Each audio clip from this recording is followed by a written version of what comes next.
Much needed federal help is coming soon to flood victims in Woodbury County. Representatives of the Federal Emergency Management Agency, FEMA, are in Woodbury County and have begun to make their rounds in the Riverside neighborhood. KTIV's Connor Trett has more. FEMA representatives are making their way through Sioux City's Riverside neighborhood. They're going door to door to make sure everyone is registered for FEMA assistance. They sign them up at the door. If they have any kind of documentation, that's fine, but if not, if they have their ID, they can sign them up at the door. And even more assistance will soon be available.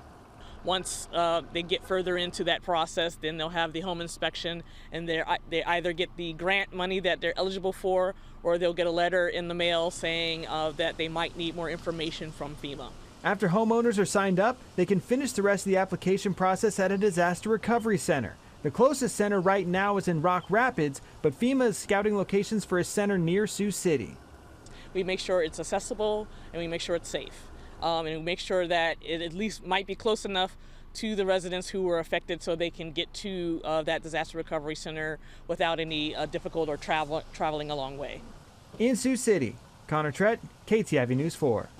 For residents in Sioux City's Riverside neighborhood, there's no cutoff date to sign up for FEMA assistance, but they do ask that everyone get registered as soon as possible because the sooner people get signed up, the sooner they can get federal aid.